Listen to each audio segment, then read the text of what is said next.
tous et bienvenue sur le blog de Caro. La semaine dernière, j'ai pas fait de petite vidéo parce que j'avais pas grand chose à vous montrer, donc je reviens cette semaine avec plein de choses, à commencer par les lectures que j'ai effectuées la semaine dernière. Alors, j'ai commencé par lire Le Faiseur d'Histoire de Stephen Fry. Je vous laisse vous reporter à ma chronique. C'est un roman SF que j'ai beaucoup aimé, qui joue sur le thème « Et si Hitler n'était pas né, qu'est-ce qui se serait passé? Est-ce que le monde d'aujourd'hui serait le monde d'aujourd'hui ?» Donc une fresque historique vraiment très intéressante. Ça fait quand même 600 pages, je l'ai lu en 3 petits jours, donc ça se lit vraiment très bien. C'est de l'humour 100% british, donc c'est très agréable à lire. Donc ça c'était ce que j'ai fait, ce que j'ai lu la semaine dernière. J'ai également lu La libraire mène l'enquête de Caroline G. Hart. Donc ça c'est paru chez Liana Levy dans la collection Piccolo. Alors en fait c'est le tome numéro 3 des aventures de Annie Lawrence. Pour ceux qui ne connaissent pas, Annie Lawrence est une libraire qui tient une librairie qui s'appelle Crime à la demande. Donc sa spécialité c'est de vendre exclusivement des polars. Donc j'avais lu le premier tome qui s'appelle Meurtre en librairie qui était très intéressant, puisqu'on suivait les pérégrinations d'Annie Lawrence qui se lançait dans une enquête criminelle. Et en fait, la particularité du personnage, c'est qu'elle résout son enquête grâce aux livres qu'elle a lus en s'inspirant donc des polars, des romans policiers qu'elle vend et qu'elle lit. Donc c'était assez rigolo. Alors, dans La libraire mène l'enquête, je vous reporte encore une fois à mon blog et à ma critique.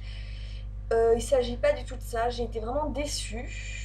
J'ai pas du tout aimé, vraiment pas du tout aimé. Je me suis forcée à le lire jusqu'au bout parce que j'aime bien, quand j'ai commencé un bouquin, aller quand même jusqu'au bout de l'intrigue. Je trouvais ça décevant, nul, caricatural, ridicule, grotesque, enfin tout ce que vous voulez. Bref, voilà, heureusement c'était un livre d'occasion, je l'ai payé 3 €, donc ouf, voilà, parce que sinon il en vaut 10. Par contre, je recommande le premier tome de la série, donc Meurtre en librairie, qui là vaut vraiment le coup, c'est un vrai petit bijou, une vraie petite découverte. J'ai lu également, hier, La tyrannie des mouches de Jean-Luc Luciani. Alors c'est publié aux éditions Mutine, donc c'est une petite maison d'édition. Alors si je l'ai lu, c'est grâce au site des agents littéraires que je remercie, qui m'ont envoyé donc ce petit roman. Il est très court, il fait 98 pages, ça se lit très vite. Et c'est une vraie petite découverte, c'est très sympa. En fait, c'est l'histoire d'Ernest, un écrivain qui est en mal d'inspiration, en manque d'inspiration, et qui traîne dans un café pour essayer de s'inspirer des différents clients qu'il peut voir tout au long de la journée. Sauf que l'inspiration vient vraiment pas du tout, et on se demande même au bout d'un moment si Ernest est véritablement un écrivain. Il s'avère que pour s'en sortir, parce qu'il va avoir des dettes, sa femme tombe enceinte, donc voilà, il faut qu'il assume, il va avoir recours à un nègre. Et là, le roman qui paraissait tout sympathique au début, roman contemporain, un petit peu écrit sur un mode joyeux, bascule peu à peu dans le thriller. Alors malheureusement, c'est très court. On pourrait s'attendre à quelque chose de beaucoup plus long. Ça vaudrait d'ailleurs le coup que ce soit développé. C'est un vrai petit bijou. Donc ça, c'est aux éditions Mutine. Je vous laisse encore une fois découvrir la chronique sur mon blog, chronique écrite. Alors, je passe à ce que je suis en train de lire en ce moment. Alors, 2 choses.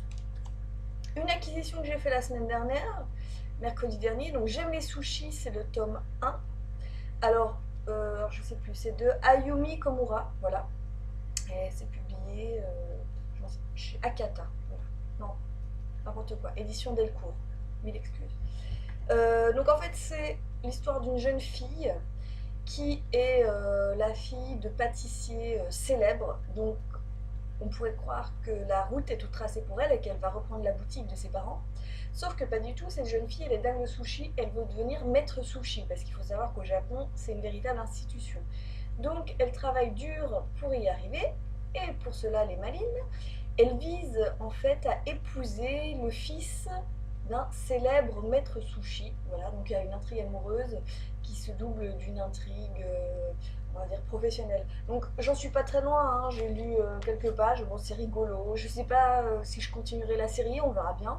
C'est le tome 1. Voilà, en tout cas ça parle de sushi, et comme j'adore ça, voilà, c'est la raison pour laquelle j'ai acheté ce manga.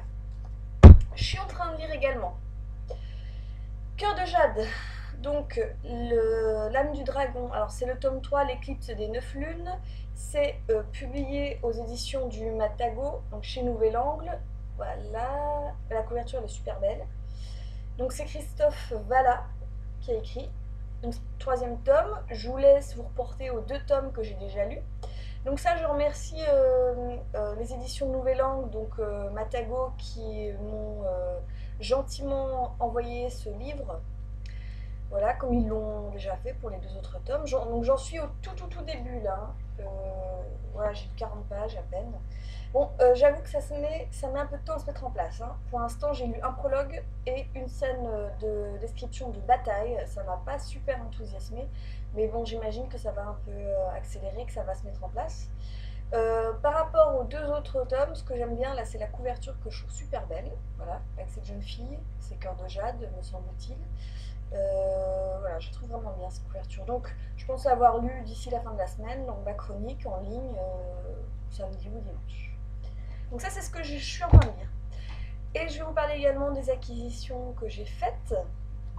Alors, acquisition un peu spéciale, puisque c'est mon chéri qui me les a offerts. Et il a du goût. Donc, Pierre Bottero et Lana, depuis le temps que j'ai envie de le lire. Donc, Le Pacte des Marcombres. Et c'est le tome 1 paru au livre de poche. Donc, je pense que ça va être une de mes futures lectures. Donc, celui-là, il est neuf. Également, Joyce Carol Oates, Les Chutes, paru chez Point, donc ça c'est de l'occasion. J'avais très envie de le lire depuis longtemps. Donc, ce sera bientôt chose faite. Et pour finir, un livre aussi qui me tenait à cœur, Mo Hayder, Skin, chez Pocket. Donc là c'est encore c'est de l'occasion, hein, donc l'ouverture elle est un petit peu abîmée, bon, c'est pas très grave. Là aussi, un polar, un thriller que j'ai vraiment envie de découvrir. Je pense que ça va se lire très rapidement et très bien. Voilà, donc je vous embête pas plus avec ma petite chronique livresque. Je vous souhaite de bonnes lectures, de bonnes découvertes. N'hésitez pas à me faire part de vos commentaires, de vos suggestions. Je les écouterai avec plaisir. Je vous souhaite de bonnes lectures. Je vous dis à bientôt. Ciao!